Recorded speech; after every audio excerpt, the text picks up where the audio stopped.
What if I told you that you could have an entirely new life? What if everything you dream of having or being came true? What would it look like for you, and how would it feel to be there? What if I also told you that everything you want is actually right there in front of you? Does this even seem possible? Well, I'm about to tell you, so stay tuned and find out.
So the first question we need to ask ourselves is, what is reality? Well, the dictionary defines reality as the world or state of things as they actually exist, as opposed to an idealistic or notional idea of them. However, this definition is limited in its explanation of what true reality is. You see, most people are stuck believing that the material world defines a reality and that people who have achieved success just got lucky. This couldn't be further from the truth. The true difference between people who have achieved great wealth, success, and fame and everyone else is that successful people have discovered the formula for success. So how do we get from here to there? It's called stepping into a new reality, and it works every time if you follow these simple laws. Because people are focused on matter or the material world around them, their dreams often seem out of reach. They think, in order to reach my goal, I'm going to have to take all these steps to get from here to there. It's like standing on a corner a mile away from your parked car and thinking, the only way I'm going to get there is by putting one foot in front of the other for an entire mile. When we think like this, we are of the mindset that matter changes matter. We are essentially believing that our 3D reality is all that exists. Let's talk Newtonian physics versus quantum physics. Newtonian physics was developed in the late 1600s by Sir Isaac Newton. By the late 1700s, science had expanded on these theories, explaining how forces act on matter. Newtonian physics accurately explains macroparticles and how the universe operates. These theories can be accurately measured and will produce the same result every time with similar conditions. For example, this is how we can accurately determine how to shoot a rocket to the moon, or the speed of an object of a certain weight traveling a certain distance to the ground. Now, in comparison, the foundations of quantum physics were established in the early 20th century with the help of many scientists, namely Max Planck and Niels Bohr. The basis of quantum physics is that particles are energy with wave-like behavior and explains the behavior of particles on the subatomic level. So back to our example of having to reach our parked car by moving matter, me, toward matter, my car. We are essentially operating in the physical 3D world and can accurately measure this by a simple mathematical equation, speed equals distance divided by time. However, when we shift our focus from matter to energy, things take on a whole new concept. You see, energy changes matter, not the other way around. And if you strive all your life to change matter with matter, it will take a very long time to reach your goal or destination. When we start doing the energy work and changing our vibrational frequency, our lives begin to change profoundly. Which brings us to my next point, the most important decision you'll make all day: meditation. You see, our brain is functioning on a certain wavelength all day long, and depending on what we're doing or what state we're in will determine that wavelength. For example, Right now, we're having a conversation. We're conversing, we're alert, we're awake, we're taking in information. We are in the beta state. Now, when we start to meditate, we move from beta to alpha to theta. Theta is the wavelength that we want to reach when we're meditating. So theta is basically the dreamlike state where your mind is awake but the body is asleep. And when we're in that state, we essentially become nothing, no one, nowhere, and we're open to infinite possibilities. I recommend that you meditate at least 20 minutes a day. The reason for this is it takes about 7 to 10 minutes to get into that theta state. Then you need at least 10 minutes in that state to start changing your vibration. An hour is better, and you want to do it on a daily basis. Make yourself sit there. It may be uncomfortable at first. It may take you several sessions before you get into that theta state fully, but you have to discipline yourself. You see, the conscious mind lives in the brain. However, the subconscious mind lives in the cells of the body. And our subconscious mind is essentially a set of automatic programs, which are also known as habits. So over our lifetime, we're developing these programs or these habits, and after a while they become automatic. Like if you think about it, when you first learned to drive a car, you had to think about every step and every move that you made. Hands on the steering wheel, gas pedal, brake, clutch if it was a stick. You had to remember to look in your rearview mirror, watch traffic, use your turn signal, turn down the radio so it's not distracting you, and so on, right? Now you get in your car and you just automatically turn it on and you drive because it's become a habit or an automatic program. Your subconscious mind knows what to do. The word meditation literally means to become familiar with. So essentially, when you start to become aware of these subconscious programs and you start to identify them, they start to become familiar, right? And as you familiarize yourself with things you've been doing over the last 10, 20, 30, 50 years automatically, you start to realize the patterns that you've been using to get through your daily life. Literally, if your patterns don't change, neither do you. And you pretty much stay stuck in your known reality. When we sit there day after day, week after week, month after month, we start letting go of old programs and opening ourselves up to infinite possibilities. Now, the second thing is visualization. I know I said the most important decision you make all day, but visualization and meditation really go together. So essentially, you want to decide what it is you want to accomplish, write it out in detail, and start asking questions. Your mind will run on this until it comes up with the answer. If the answer doesn't come immediately, the subconscious mind will search until the answer comes.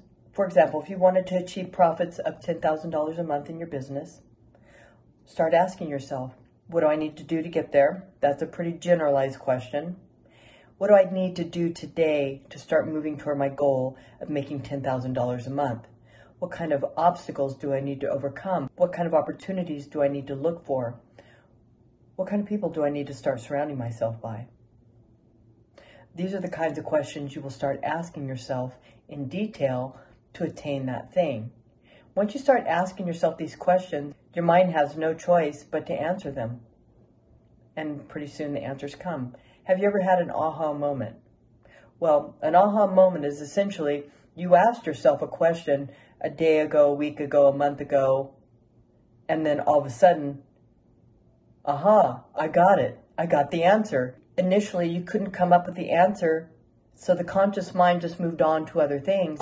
However, the subconscious mind kept running on it in the background until it came up with the answer.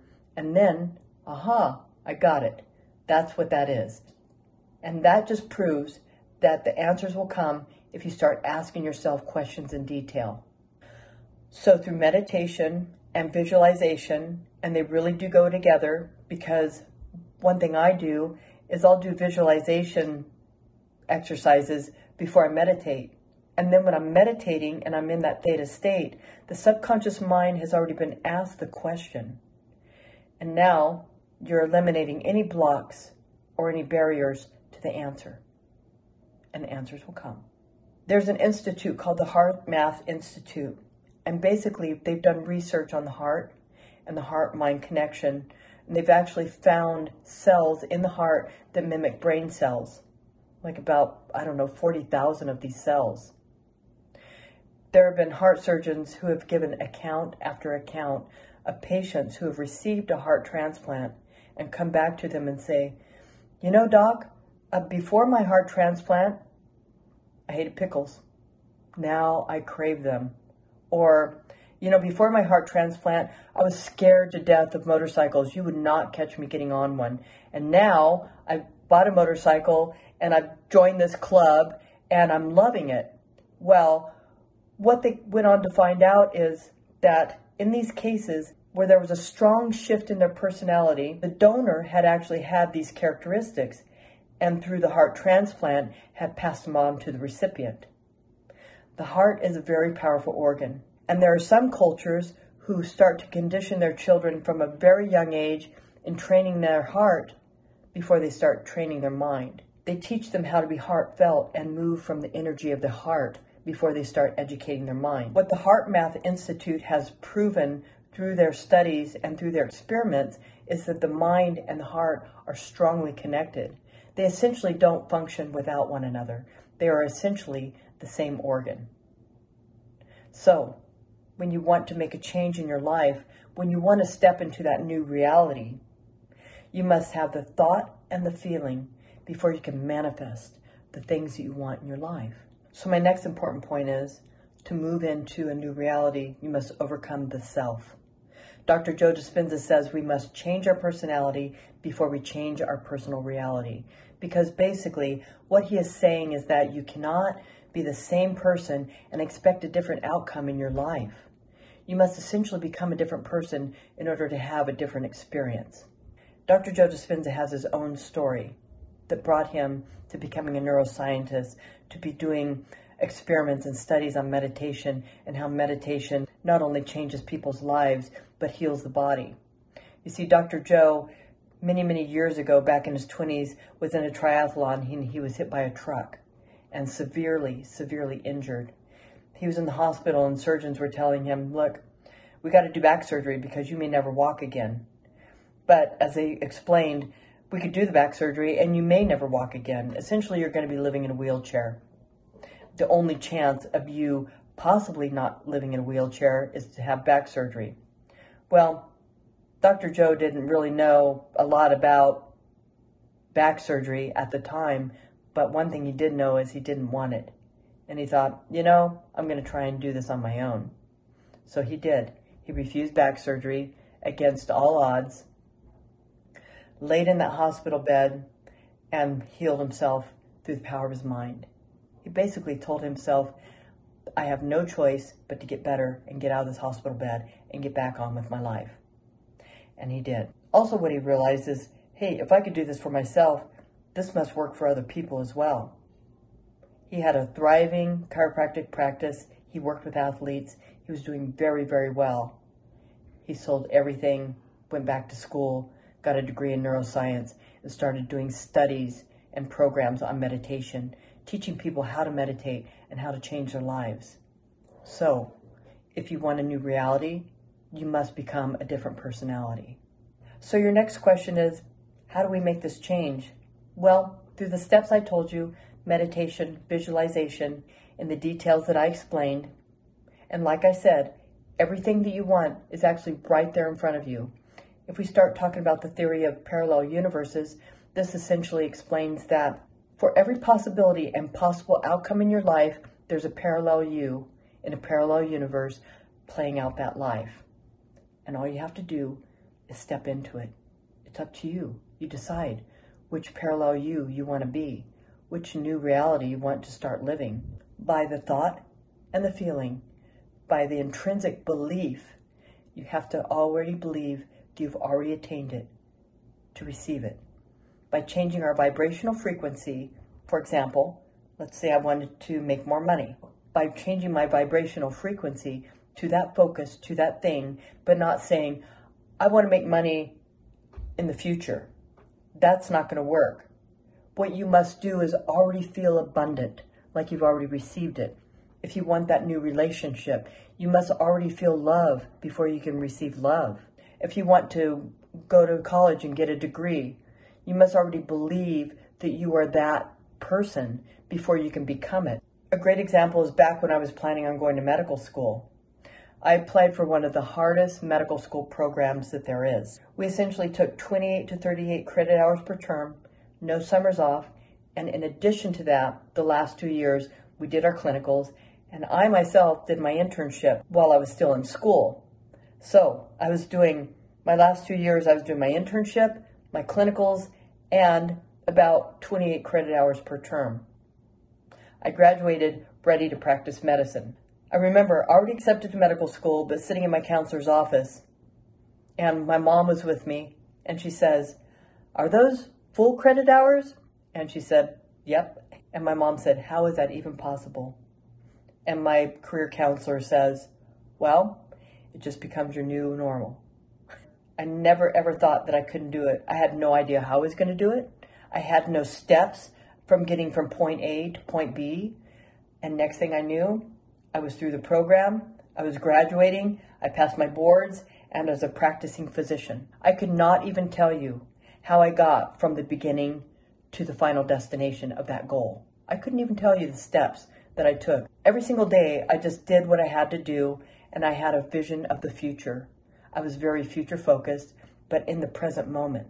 Now, if I had sat there thinking, oh my goodness, I've got to go through all these steps to get through medical school, it would have seemed impossible. If I wrote it out for you, step by step, day by day, minute by minute, you would look at me and say, there is no way anybody could accomplish that. But those of us who did accomplish that goal, we had a vision of the future, but we were also focused in the moment. And to this day, none of us could tell you how we got there. It was just something that we manifested. We already believed that we had it before we attained it. I always saw myself as a doctor. I told my grandmother when I was 2 years old I was going to be a doctor. Never once did it ever cross my mind that I would never attain that goal. I didn't know the steps. I didn't know how. I didn't know when. I didn't know where. I just knew. I am Victoria Munoz, CEO of Level 9 Marketing. This is my channel, Kill the 9 to 5, where we will bring you content on business, success, and personal development that no one would ever tell you until now.